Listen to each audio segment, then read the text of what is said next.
Vincent, halika na't ihatid na kita sa kwarto mo. Anya sa binata.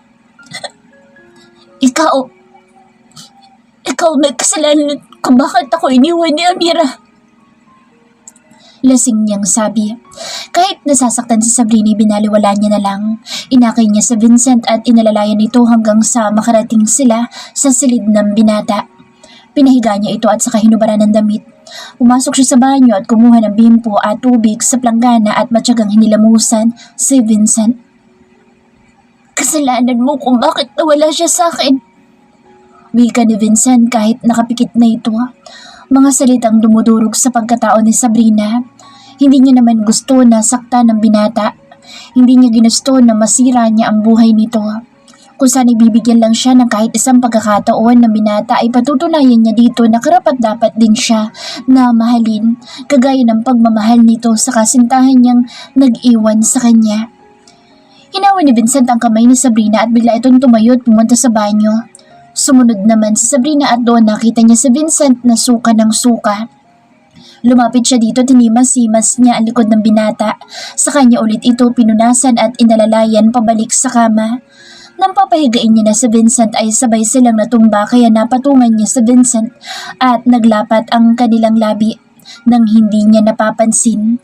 Dahil sa nangyari kahit lasing si Vincent ay bigla siyang nakaramdam ng pag-iinit ng katawan at sinunggaban niya ng halik ang dalaga.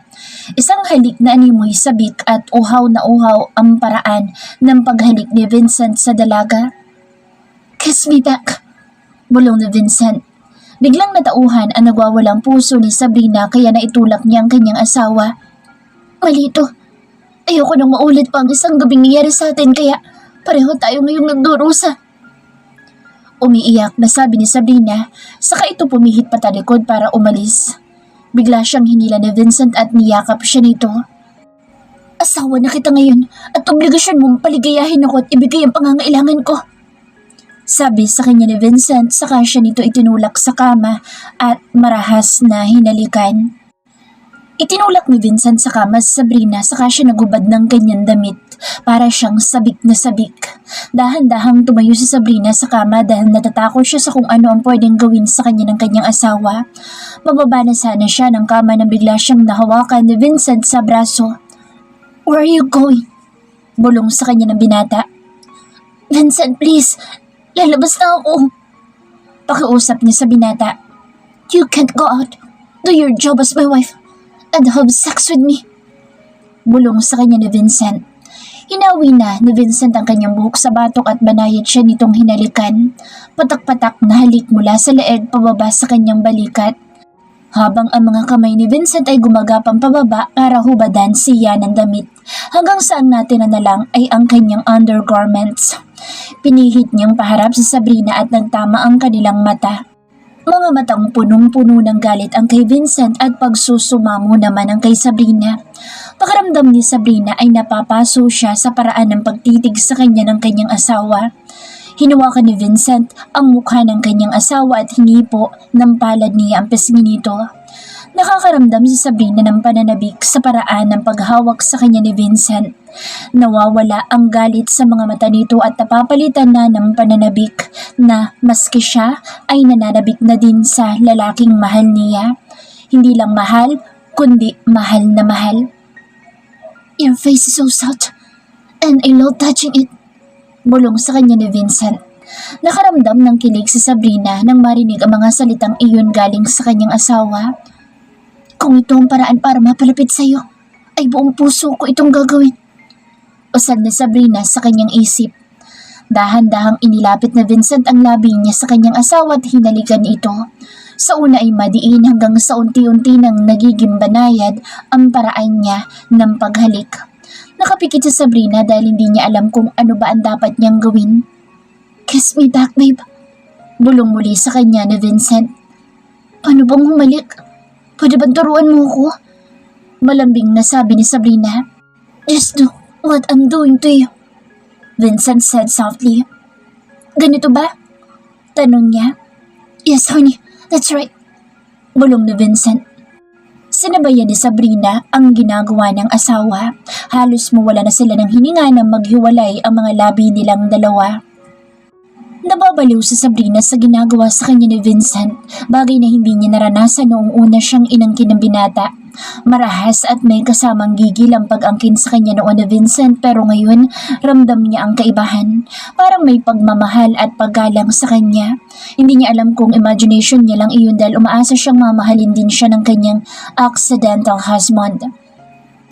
Magpapaubaya ako kung ito lang ang paraan para mabaling sa akin ang pagmamahal mo, ani Sabrina sa isip niya. At nang gabing iyon ay pinagsaluhan nga nila ang isang napakainit na tagpo. It was so good, hon. Malambing na sabi ni Vincent kay Sabrina. Napaluha ang dalaga dahil sa ginawa ng kanyang asawa. Ito na ba ang simula ng pagtanggap ni Vincent kay Sabrina? O dahil lang ito sa tawag ng laman, kaya nag-iba ang pakikitungo nito sa kanyang asawa? Sabrina's POV. Madilim pa ang paligid ay bumangon ako. Tulog na tulog pa si Vincent at humihilik pa. Masakit ang katawan ko mula sa nagdaang gabing pagniniig namin. Masakit pero masarap. Naramdaman ko kung paano maging malambing sa akin ang asawa ko kahit isang gabi lang. Naranasan kong paligayahin niya ako sa paraang alam niya. Umaasa ako na pagkatapos ng isang gabing pinagsaluhan namin, ayun na ang maging sibula ng pagkakasundo namin dalawa. Alam ko mahirap dahil pareho naming hindi ginusto ang mapunta sa ganitong sitwasyon. Hindi lang ako ang nahihirapang mag-adjust, maging siya ay ganoon din. Maingat akong bumaba sa kama para hindi siya magising. Nanunood sa kalamnan ko ang lamig galing sa aircon. Pinulot ko isa-isa ang nagkalat ko sa plot sa sahig pero hindi ko makita ang itim kong panty. Ilang minuto ko nang hinanap ay hindi ko pa din makita. Hindi naman ako pwedeng magbukas ng ilaw dahil baka magising si Vincent. Hindi na ako nag-abalang hanapin pa. Lumabas ako ng silid ni Vincent nang walang suot na panty. Saka ako dumiretso sa bodega na silid kung saan ako tumutuloy para magayos ng sarili ko. Kinuha ko ang towel at damit ko bago lumabas ng bodega at dumiretso sa kwarto ng dating katulong na si Ate Nida. Nakaramdam ako ng konting awa sa sarili ko nang makita ko ang silid ni Ate Nida. Maayos, mabango at maluwag. Malayong malayo sa bodegang tinutulugan ko. Matapos akong maligo at mag-ayos ng sarili, nagtungo na ako sa kusina para magluto ng pwedeng kainin ni Vincent sa almusal. Bacon, itlog at hotdog pa din ang laman ng rep niya, kaya problemado ako kung paano ko ito lulutuin para sa kanya.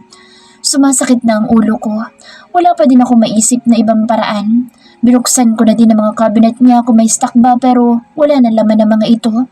Wala akong ibang pagpipilian na iluluto kung ano ang available o hahayaan ko na naman pagalitan ako ni Vincent. Sa huli, pinili ko pa ding iprito na lang kung anong nakita kong pwedeng kainin. Maaga pa ako nakatapos magluto kaya nagsimula na ako sa aking trabaho. Pumasok ako sa maid's quarter para magsimula na magplansya. Madaming iniwang trabaho sa Ate Nida kaya tambak ang plantsahin ko. Naging abala ko sa pagpaplansya at hindi ko na malaya nagising na pala si Vincent. Sabrina! Narinig kong sigaw niya kaya nataranta ako. Inilapag ko ang plansya saka nagmamadaling lumabas. Saan ka ba galing? Kanina pa kita tinatawag, hindi mo ba ako narinig? Pasensya na. Nagpaplansya kasi ako ng damit sa maid's quarter, kaya hindi kita narinig. Kinakabahang sagot ko sa kanya. Ano yung parang amoy na nasusunog? Tanong niya. Bigla akong nabalot ng kaba. Naisip ko baka yung pinaplansya ko. Hindi na ako nagpaalam sa kanya. Tumalikod na agad ako at bumalik sa maid's quarter. Nanlumo ako sa nakita ko. Yung long sleeve ni Vincent ang nasusunog. Mabilis akong kumilos at binunot ang plansya sa saksakan. What the hell, Sabrina? What did you do to my long sleeve? Alam mo ba kung gaano kamahal yan?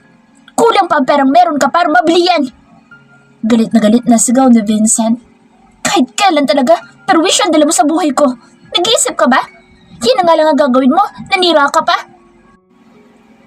I can't give your family money for this month. You need to pay for me the damage that you caused. I can't tolerate you. You need to pay, and you need to work double so that you can be able to pay me. Sigaw niya sa akin. Halos gusto ko nang lumubog sa kinatatayuan ko para lang matakasan siya. Wala akong magawa kundi umiyak na lang. Kasalanan ko naman kung bakit siya galit na galit sa akin. Hindi ako nag-iisip ng tama. Ang mga gamit niya hindi kagaya ng mga damit namin na binili lang sa Divisoria. Matalim ang tingin niya sa akin nang iwan niya ako. Wala akong nagawa kundi ang tingnan na lang siyang palayo sa akin. Ayoko nang lumabas dito sa maid's quarter. Natatakot ako na kapag nakita niya ako ay magalit na naman siya at sigawan niya ako. Kailangan ko bang isip ng paraan kung paano kumita para may maibigay ako kila nanay. Hindi pwedeng manatili ako dito sa bahay. Kapag hindi na nagbigay ng pera sa Vincent sa pamilya ko, tsak na walang ibibili si nanay ng gamot nila tatay at si Jay. Nasa malalim akong pag-iisip nang marinig ko na sumara na ang pinto. Baka nakaalis na sa Vincent. Para akong magnanakaw na maingat na lumabas ng maid's quarter. Nakatiptoe ang mga paa ko para hindi ako makalikha ng kahit na anong ingay. Nakahinga ako ng maluwag na masigurado ko na nakaalis na siya. Grabe ang takot ko kanina nang sigawan niya ako. Parang gusto ko na lang na bumuka ang sahig at lumubog na ako. Nakaramdam ako ng gutom. Hindi pa ako nagkakape kaya pumunta ako sa kusina para magtimpla ng kape ko para naman mainitan ang sikmura ko. Ilang araw na din ako nakakaramdam na pagkahapo at pagkahilo. Dala lang siguro ito ng pagbubuntis ko. Nakikita ko na din naman na may pagbabago na sa baby bump ko. Siguro kasi magta 3 months na din ito. Habang nagtitimpla ako ng kape, ang dami-daming problemang iniisip ko. Sila nanay, ang pagbubuntis ko, lalo na kung kailan ako makakapagpa-check up. Kailangan ko na magpatingin sa OB-GYN para masiguro ko ligtas at malakas sa magiging anak ko. Ang hirap palang magbuntis nang wala kang pera. Naturing nang may asawa nga ako pero daig ko pa ang pulubi dahil wala man lang malasakit sa amin ng anak niya. Sa bagay, paano nga pala siya magmamalasakit kung itinakwil niya na nasa loob pa lang ng tiyan ko? Iinom na ako ng kape nang magawi ang mata ko sa isang papel na nakatupi at mayroong nakasulat na note. Ito ang pera na 10,000. Mamalengke ka ng ulam. Hindi puro bacon, hotdog at itlog ang pinapaulam mo sa akin. Basa ko sa note na pinagbalutan ng 10,000. Natuwa ako dahil kahit papaano nabawasan ang problema ko. Binilisan ko na ang pag-inom ko ng kape at habang maaga pa ay pupunta na ako sa palengke. Nakalabas na ako ng bahay, dala ang eco bag at maliit kong body bag na pinaglagyan ko ng pera, ay dumiretso na ako sa guardhouse. Ma'am, saan po kayo pupunta? Tanong sa akin ng guard na naka-duty. Umamalengke lang po ako, kuya. Alam niyo po ba kung saan pupunta ang palengke? Tanong ko. Mag-abang lang po kayo ng jeep dyan sa tapat, ma'am, at sabihin niyo po ibaba kayo sa palengke. Magalang na sagot ni Manong Guard. Nagpasalamat ako bago lumabas ng gate. Mabuti na lang at paglabas ng gate ay main road agad. Hindi na ako mahirapan pang maglakad. Agad namang may dumaang jeep kaya sumakay na ako. Manong, bayad po. Sa palengke lang po ako. Ilang minuto din ang tinakbo at narating ko din ang palengke. Pagkabili ko ng baboy, isda at manok ay nagawi naman ako sa gulayan. May nakita akong isang babae na mas bata sa akin kaya nilapitan ko. Miss, magkano yung tinda mong gulay? Meron po tayong 30, 50 at 100 po. Sagot niya sa akin. Miss, malaki bang kinikita mo dyan sa pagtitinda? Sapat naman po para mabuhay kami. Natatawa niyang sabi. Meaning medyo malaki kasi nakikita ko na madami ang bumibili sa kanya. Huwag kang magagalit kung may sasabihin ako sa'yo. Pwede ba ako magtinda din ng ganyan dito sa pwesto mo? Tanong ko sa kanya. Abay, oo naman po ate. Pwede po. Pero kailangan maaga kang pumunta dito para mas malaki ang kitain mo. Saka mas mura mong maaangkat ang mga gulay na ititinda mo. Kung sa truck ka kukuha ng gulay. Sabi niya sa akin. Pwede ba ako magpaturo sa'yo kung paano magtinda kung saan aangkat ang paninda? Nahihiya akong sabi. Sure ate, ako bahala sa'yo. Akin ang cellphone mo para pwede mo akong tawagan kapag gusto mo nang mag-umpisa at ako na magtuturo sa'yo. Bigla akong nabuhayan ng loob. Sa wakas nakahanap na ako ng pwede kong pagkakitaan. Kailangan ko na lang gawin ay magpaalam kay Vincent. Pero payagan man niya ako hindi, magtitinda pa din ako para may kitain akong pera para sa baby ko at sa pamilya ko. Ibinigay sa akin ni Ami ang cellphone number niya para matawagan ko siya kapag mag-uumpisa na ako magtinda. Gusto ko magkaroon ng sarili kong pera nang hindi ako aasa kay Vincent. Bit-bit ang mga pinamili ko ay nagpaalam na ako kay Ami. Ami, mauna na ako. Madami pa kasi akong bibilhin. Basta tatawagan kita kapag mag-uumpisa na ako. Ako nga pala si Sabrina. Obvious naman na mas matanda ako sa'yo. Pabiro kong sabi kay Ami. Siya ang dalagitang vendor na nakilala ko dito sa palengke. Masakit na ang braso ko, ang bigat ng mga pinamili kaya nagpahinga muna ako saglit. Mga karne, isda at gulay pa lang ang nabibili ko. Siguro mamayang hapon na lang ako bibili ng ibang grocery para hindi ako mahirapan. Nakakaramdam na din ako ng pananakit ng puson ko kaya medyo kinakabahan na din ako. Habang nakaupo ako ay kumakain ako ng banana Q. May nakita akong babae na buntis at inaalalayan ng kanyang asawa. Bigla akong nakaramdam ng inggit. Siguro, ganyan din kami ng asawa ko kung mahal niya ako. Nasabi ko sa isip ko. Kaso isang malaking aksidente ang nangyari sa amin. Bigla na lang namin nangyari at heto ngayon, 3 buwan na akong buntis. Hindi pwede na maglihi at lalong hindi pwede makaramdam ng cravings dahil wala akong aasahan na magbibigay noon sa akin. Pagkatapos ko magpahinga ay tumayo na din ako at nagsimulang maglakad. Ang dami kong pinamili kaya hirap na hirap ako sa pagbubuhat. Malayo-layo pa ang sakayan ng jeep kaya lakad malala ang gagawin ko. Pero dahil nga buntis ako ay hirap talaga ako na magbitbit. Hindi ko napansin na may bike palang padating at bigla akong nahagip dahilan para matumba ako. Dali-dali naman lumapit sa akin ang batang nakabundol sa akin. Ate, okay lang po ba kayo? Pasensya na po kayo at hindi ko po sinasadya. Nahintakutang sabi ng bata. Hawak ko ang kamay na makirot at isa-isa ko munang kinuha ang mga pinamili ko. Uy, pwede bang tulungan mo muna akong makatabi? Pakiusap ko sa bata. Kinuha niya ang mga dala ko at tinulungan akong gumilid muna. Ate, ayos ka lang ba? May gasgas ka sa braso mo. Nag-aalalang sabi sa akin ng bata. Ngumiti lang ako sa kanya at sinabi kong ayos lang ako. Pagtingin ko sa relo ko ay malapit na palang mag-alas 12. Tirik na ang araw at masakit na din sa balat. Habang nag-aabang ako ng masasakyan ay may huminto sa tapat ko na isang itim na kotse. Aalis na sana ako para lumipat ng ibang pwesto na lumabas ang sakay nito. Sabrina, what are you doing here? Ang init-init, bakit nasa arawan ka? Ani sa akin na lalaking bumaba sa kotse. Nagulat pa ako nang mamukhaan ko kung sino siya. Sir Irvin, ano pong ginagawa mo dito? Ikaw ang tinatanong ko, anong ginagawa mo dito? Ang init-init. Alam mong buntis ka? Dapat nasa bahay ka lang at nagpapahinga. Saka bakit ang dami niyang dala mo at ang bibigat pa? Nakakunot ang noo na tanong niya sa akin. Namalengke po kasi ako ng stock sa bahay. Wala na po kasing laman ng rep ni Vincent. Mabuti nga at nagbigay ng pambili kaya hindi na ako mamroblema ng iluluto ko. Sabi ko sa kanya. What? Ikaw ang inutusan ni Vincent na mamalengke? May katulong naman kayo. Bakit ikaw? Kita ko pa din sa mukha ang inis. Umalis na kasi sa atin, Nida. Wala naman akong gagawin kaya ako nila nagpresenta para hindi na siya kumuha ng katulong. Kahit na Sabrina, mali na ikaw ang inuutusan niyang mamalengke nung wala kang kasama tapos ang bigat-bigat pa niyang dala mo. Halika na, sumabay ka na sa akin at ihatid na kita sa inyo para hindi ka na mapagod magbitbit ng mga pinamili mo. Saka bakit ka sa palengke namimili? Dapat sa supermarket ka namili para mas convenient sa'yo. Muli niyang sabi. Hindi kasi ako sanay sa supermarket mamili. Mas sanay ako sa palengke. Akin na yung mga dala mo at ako na magbibitbit. Halika na, sumakay ka na sa kotse. Aya niya sa akin. Inilagay niya muna sa trunk ng sasakyan ng dala ko bago siya umikot at pinagbuksan ako ng pinto. Bigla ko tuloy naisip kung siya siguro ang napangasawa ko, baka mas masaya ako. Nagsabi naman siya noon sa akin na maliligaw siya, kaso sa Vincent talaga ang mahal ko. Hindi naman kasi natuturuan ng puso. Minsan kahit alam mong nasasaktan ka na, inilalaban mo pa din kasi mahal mo yung tao. Sir Irvin, pwede po bang dumaan na din tayo sa grocery para hindi na ako babalik mamaya? Nahihiyang sabi ko. Sure, walang problema, basta ikaw. Nakangiti niyang tugon. Ilang minuto lang ang biniyahe namin at nakarating na kami ng grocery. Nauna siyang bumaba bago umikot sa pwesto ko para pagbuksan ako ng pinto. Nakangiti naman ako nagpasalamat sa kanya ako inalalayan at naglakad papasok ng grocery store. Pagpasok namin ay agad akong kumuha ng card para paglagyan ng mga pinamili ko.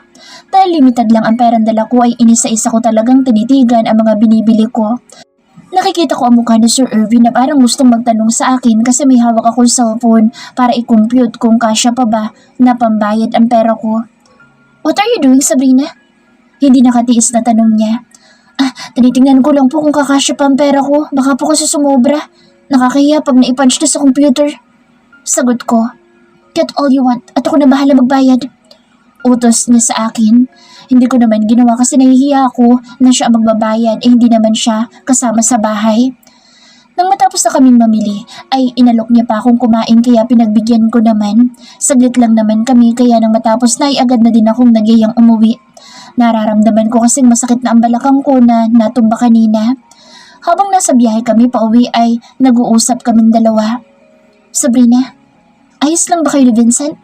What I mean is, Hindi ka ba niya inaaway o pinagbubuhatan ng kamay? Seryosong tanong niya. Pinagbubuhatan po ng kamay? Hindi naman po. Pero kilala mo naman pong kaibigan mo kung paano akong pagsalitaan. Malungkot kong sabi. Kapag hindi mo na kaya, pwede mo naman siyang iwan. Pwede kitang tulungan kung gusto mo. Magsabi ka lang sa akin. Naku sir, hindi naman siguro kami aabot sa maghiwalay. Ayoko pong lumabas ang anak ko na walang tatay na makakasama. Hanggat kaya ko pong magtiis gagawin ko para sa anak ko. Malungkot kong sabi. Ang mga mata ko'y diretsyong nakatingin sa kalsada. Ayokong tumingin kay Sir Irvin dahil baka makaramdam na naman ako ng awa sa sarili ko. Hindi nagtagal ay nakarating na din kami sa bahay ni Vincent. Dahil kilala naman si Sir Irvin ay pinagbuksan kami ng gate ng guard at pinapasok ang sasakyan. Nagulat ako nang makita ko ang sasakyan ni Vincent na nasa garahe. Agad akong bumaba ng sasakyan at hindi ko na hinintay na pagbuksan ako ni Irvin ng pinto. Isa-isang ibinaba ni Irvin ang pinamili ko at tinulungan ako magbuhat. Kinuha ko ang susi sa bag ko at nagulat pa ako nang biglang bumukas ang pinto. Irvin, what are you doing here? Why are you with my wife? I happened to see her at the market and offered to help. She looked overwhelmed, carrying heavy groceries, and she was alone despite her pregnancy. Go inside, Sabrina. Utos sa akin ng asawa ko. Kita ko na naman ang galit niya sa akin kaya tahimik akong sumunod at hindi na nagsalita. Narinig kong umandan na ang sasakyan ni Irvin kaya bigla ako nakaramdam ng hiya. Hindi man lang ako nakapagpaalam ng maayos sa kanya. Bakit kayo magkasama ng kaibigan ko? Isang baritonong tinig ang biglang nagsalita mula sa likod ko. Tinulungan niya lang ako. Nadaanan niya kasi ako sa palengke kaya inalok niya akong ihatid na lang para hindi na ako mapagod. Tinanong ko ang guard kung anong oras ka umalis. Ang sabi nila 8:00 pa lang wala ka na. Sa tingin mo maniniwala ako sa alibay mo na tinulungan ka lang niya? Anong oras na ngayon? 1 PM na? Galit niyang sigaw sa akin sa may haklit ng braso ko. Ayaw na ayaw ko sa lahat ng ginagawa kong tanga. Kaibigan ko pa talagang gusto mong landiin. Sigaw niya sa akin at isang malakas na sampal ang dumapo sa pisngi ko na ikinahilo ko. Wala akong ginagawang masama. Malakas kong sigaw sa kanya. Napakarumi ng isip mo. Sa tingin mo ba papatuloy ako ng kaibigan mo gayong buntis ako sa'yo? Muli kong sigaw habang walang tigil ako sa pag-iyak. Ang sama mo. Tinitiis ko lahat ng masasakit na salita galing sa'yo. Sumunod ako sa lahat ng gusto mo pero hindi ko matatanggap na sampalin mo ako. Nagwawalang sabi ko sa kanya. Hindi lang yan ang matitikman mo kapag hindi ka tumigil sa kalandian mo. Matapos mong sirain ang buhay ko, tingin mo papayagan kong iputan mo pa ako sa ulo? Sinabi ko na sa'yo, wala kang mapapala sa akin pero hindi ka nakinig. Nagpabuntis ka sa iba tapos sa akin mo ipapaako. Galit na sabi niya sa akin. Sa kanya ako kinaladkad papunta sa bodega habang nagwawala ako. Diyan ka! Hanggat hindi ka tumitino at hindi nawawala ang pagiging makate mo, hindi ka makakalabas dyan. Mananatili ka dyan hanggat hindi ko sinasabi. Mataas ang boses na sabi niya sa akin, sa kanya inilak ang pinto. Vincent! Vincent, palabasin mo ako dito. Wala akong ginagawang masama, please. Maawa ka sa akin. Umiiyak kong sabi habang hinahampas ko ang pinto hanggang sa napagod na lang ako. Wala na akong nagawa kundi ang maupo na lang sa likod ng pinto habang umiiyak. Awang-awa ko sa aking sarili. Ito bang kabayaran sa isang pagkakamali na hindi ko naman kasalanan? Umiiyak kong tanong sa sarili ko. Ano pa bang magagawa ko ngayon? Hanggang saan ko ito makakayang tiisin? Anak, kumapit ka lang dyan. Huwag ka mag-alala. Gagawa si mama ng paraan para makalabas tayo dito. Tulungan mo ako, anak. Ikaw na lang ang nagbibigay lakas sa akin. Sabi ko sa anak ko habang hawak ko ang aking tiyan at iniisip ko na yakap ko ang anak kong nasa loob pa lang ng aking sinapupunan. Vincent's POV. Matapos ang isang mainit na tagpo na nangyari sa amin ni Sabrina ay pinag-isipan ko ng bigyan ng chance ang pagsasama namin. Alam ko mahirapan ako pero gusto kong subukan. Hindi pa din ako kumbinsido na anak ko ang dinadala niya pero gusto kong sumugal na bigyan siya ng pagkakataon na patunayan sa akin na mali ang iniisip ko sa kanya. Nagising ako na wala na siya sa akin tabi kaya agad akong pumasok sa banyo para maligo at pagkatapos ay lumabas sa aking silid. Sabrina? Tawag ko pero walang sumasagot. Sabrina! Muli kong tawag sa kanya pero hindi pa din siya sumasagot. Hinanap ko siya sa kusina, maging sa labas ng bahay at sa kanyang silid pero wala siya. Kaya muli ko siyang tinawag sa mas malakas na boses. Sabrina! Sigaw ko. Nakita ko siya na lumabas sa maid's quarter. Kanina pa kita tinatawag, bakit hindi ka malang sumasagot? Naiinis kong sabi. Pasensya ka na, namamalahan siya kasi ako. Mahinang sagot niya sa akin. Ano yung naamoy ko? Parang may nasusunog. Tanong ko. Bigla na lang tumalikod sa Sabrina at patakbong pumunta sa maid's quarter. Sumunod naman ako at laking pagkadismaya ko nang makita ko na ang bagong long sleeve na inregalo sa akin ni Amira ay nakita kong sunog dahil sa plancha. Mabilis na uminit ang ulo ko. Isa iyon sa paborito kong long sleeve dahil bukod sa mahal ay bigay iyon ng babaeng mahal na mahal ko. What the hell, Sabrina? What did you do to my long sleeve? Alam mo ba kung gaano kamahal yan? Kulang pa ang perang meron ka para mabili iyan.